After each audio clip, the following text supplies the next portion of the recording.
This is Richard Fowler. I'm John Kilpatrick. We're with Oklahoma Aikido, Louisville, Kentucky, USA.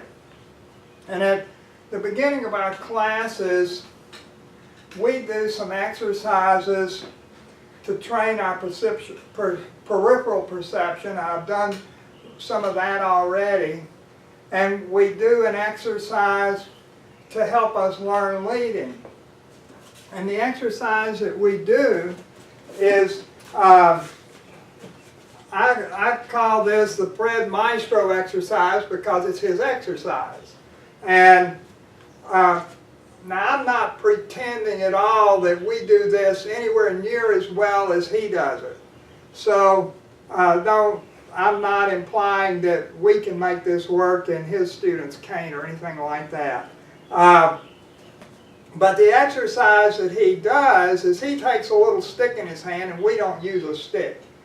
But he'll have, I know at least one of his seminars, he did this thing where he has this little stick in his hand, and he stands with his arms at his side. Both of us have our arms at our side.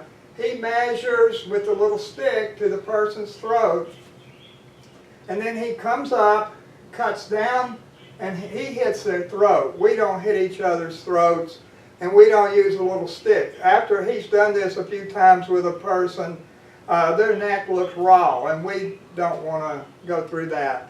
But at any rate, if they can stop him from hitting them, then they get the seminar free. That's his deal. Well, this just looked to me like a fantastic exercise. And we found out that he's absolutely right. If I cut at Richard, if I cut at him and he tries to parry it, then I can always hit him. So I'll let you, you try to parry it. Well, I'll let you do it. So if I come up and hit, then I got him, see?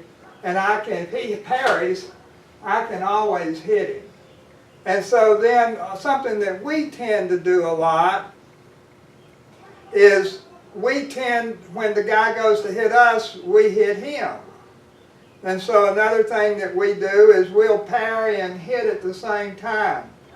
And that works better, but you still get hit. So if we do that and I'm striking him, see, now, this is still coming through and hitting him. So what we want to do, I think the problem with these approaches is that I'm responding to him. If I'm going to parry you, then I have to respond to what you're doing. I have to try to hit your arm. That means I have to know where it is. I have to know what's happening.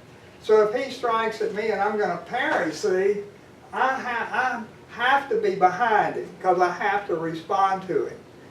And what we want to do is we want to lead the guy.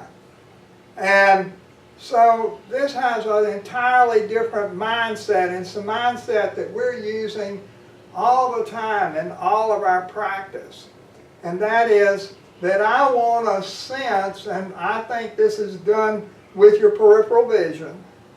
If you try to be conscious of what's happening, you can't be. You don't have enough time. So what you do is you train in your body just to naturally respond, like if I'm standing here and a cat walked across the room over there, I would sense that, but without even being conscious, I would turn and look. I would know that a cat was walking across the room there. I would turn and look, but I wouldn't know it consciously until I turned. And that's how we have to get here. We have to respond to this guy before we're conscious of him moving. And this is why I say that you have to get your hands up. And we'll talk about that. Well, with this exercise tells you that if you don't know what's coming and you have your hands at your sides and somebody's at what frequently is a normal conversational distance, they're going to get you. But more than that, if you're in a situation you're not sure of, you've got to know whether you're being attacked or not. You can't just go smashing people in the face and, you know, not knowing whether. So you say, hey, you know, back off, leave me alone. And if they keep coming at you, you know you're being attacked. You know that when they move, that you're going to respond to that as in a fighting manner. So what he wants to do is just, and we do the dot. You know, we get in this meditative state where we're both really calm and really relaxed and very fast. And so now when I strike at him, he's going to turn and pull me into him. So his feeling is not one of responding to me, but of pulling me in and even prompting me about when to attack. So I'll strike. See, and then he was way ahead of me. I never even got close to him. So by leading like that, rather than trying to parry or rather than trying to attack the guy, you can respond far faster than normal. So this is an exercise that we do at the beginning of our classes to practice.